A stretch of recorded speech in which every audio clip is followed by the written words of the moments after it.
Travis হেডের যেদিন দিন থাকে সেদিন কোনো বোলার তার সামনে টিকতে পারে না।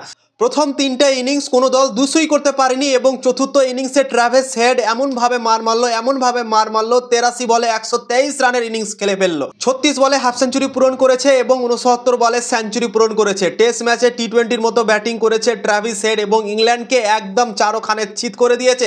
দুর্দান্ত জয় পেয়েছে অস্ট্রেলিয়া অ্যাশেজ সিরিজের প্রথম ম্যাচই। দুই দলের মধ্যে একটা একটা করে যখন ইনিংস হয়েছিল সেখানে ইংল্যান্ড অনেকটা এগিয়ে ছিল, 40 রান লিড পেয়েছিল ইংল্যান্ড। তারপরেও ট্র্যাভিস হেড ম্যাচটাকে একতরফা করে দিল। ট্র্যাভিস হেডের যেদিন দিন থাকে সেদিন একতরফা ম্যাচ হয়, তোমরা ধরে নিতে পারো। আমরা সব দিনই দেখে আসি। ইন্ডিয়ার অস্ট্রেলিয়ার মধ্যে 2023-এর ফাইনাল তোমরা দেখেছিলে, ওডিআই ওয়ার্ল্ড কাপ। সেখানে ট্র্যাভিস হেড ম্যাচকে একতরফা করে দিয়েছিল, 3টে উইকেট ফেলে দিয়েছিল 45 রানে। তারপর ট্র্যাভিস হেড এমনভাবে মারতে শুরু করে দিয়েছিল কি একতরফা করে দিয়েছিল এবং সেই দিনের কথা আজকে ভাই মনে করিয়ে দিল। ট্র্যাভিস হেড এমনভাবে মারলো কি পৌনে দুদিনই ম্যাচকে শেষ করে দিল ভাই। এই ম্যাচটা 2 দিনও গেল না, টেস্ট ম্যাচ 5 দিনের হয় কিন্তু পৌনে দুদিনই ম্যাচকে শেষ করে দিল ট্র্যাভিস হেড এবং দুর্দান্ত একটা ইনিংস খেললো। ট্র্যাভিস হেড 123 রান করেছে মাত্র 83 বলে এবং 16টা 4 মেরেছে, 4টা ছক্কা মেরেছে।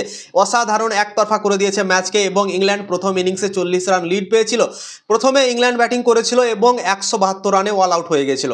তারপর অস্ট্রেলিয়া ব্যাট ধরলো, তারাও কিন্তু 132 রানে অল আউট হয়েছিল। তারপর আবার ইংল্যান্ড ব্যাট ধরলো এবং দুর্দান্ত তারা খেলছিল, 40 রান মতো লিড পেয়েছিল প্রথম ইনিংসে, দিয়ে 65 রানে ইংল্যান্ডের একটা উইকেট পড়েছিল এবং তারপর ইংল্যান্ড দল যে উইকেট হারাতে থাকলো, লাগাতার উইকেট হারাতে থাকলো এবং 164 রানে অল আউট হয়ে গেল দ্বিতীয় ইনিংসে এবং 205 রান টার্গেট দিয়েছিল অস্ট্রেলিয়াকে।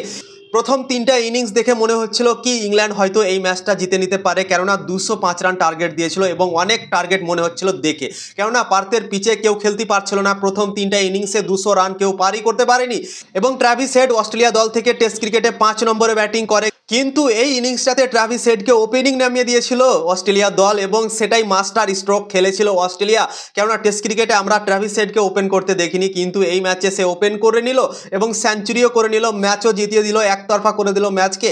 205 রানের টার্গেটটা মাত্র 28 ওভার 2 বলেই কমপ্লিট করে ফেললো। তোমরা ভাবতে পারছো ওয়ানডে ক্রিকেটেও কিন্তু 205 রান এরকমভাবে হয় না। 28 ওভারে খুবই কম সময় দেখতে পাওয়া যায় কি 200 পার করে দিয়েছে কোনো দল, খুবই কম টাইমে হয়, ঠিক আছে, একটা ব্যাটিং পিচে হয় ওরকম ওয়ানডে ক্রিকেট আমরা দেখতে পাই। এটা তো টেস্ট ক্রিকেট এবং প্রথম 3টা ইনিংস কতটা কঠিন ছিল ব্যাটিং করার জন্য আমরা নিজেই দেখেছি টেস্ট ম্যাচটা এবং সেই পিচে 205 রান মাত্র 28 ওভার 2 বলে কমপ্লিট করে নেওয়া, সত্যি ভাই ট্র্যাভিস হেডের এটা ট্যালেন্ট এবং ট্র্যাভিস হেড যেদিন চলে সেদিন কাউকে টিকতে দেয় না সামনে এবং এটাই হলো ইংল্যান্ডের বোলারদের একদম ফ্ল্যাট করে দিল, যেরকম খুশি সেরকমভাবে শট মারলো এবং একতরফা করে ম্যাচকে জিতে গেল। এবং দাঁত দিতে হবে অস্ট্রেলিয়ার ম্যানেজমেন্টকে কি তাকে ওপেনিংয়ে নামিয়েছিল ক্যাপ্টেন স্টিভেন স্মিথ, বা কে যে ডিসিশন নিয়েছে জানি না, কিন্তু যেই ডিসিশনটা নিয়েছে দারুণ একটা ডিসিশন নিয়েছে এবং তাকে ওপেনিংয়ে পাঠিয়েছিল আজকে। দুর্দান্ত কাজ করেছিল এবং সেই ওপেনিংয়ে আসার জন্য ম্যাচ একতরফা হয়ে গেল। অস্ট্রেলিয়া খুব আসানিসে এই ম্যাচটা জিতে গেল, ইংল্যান্ডকে অ্যাশেজ সিরিজে প্রথম ম্যাচ হারিয়ে দিল অস্ট্রেলিয়া।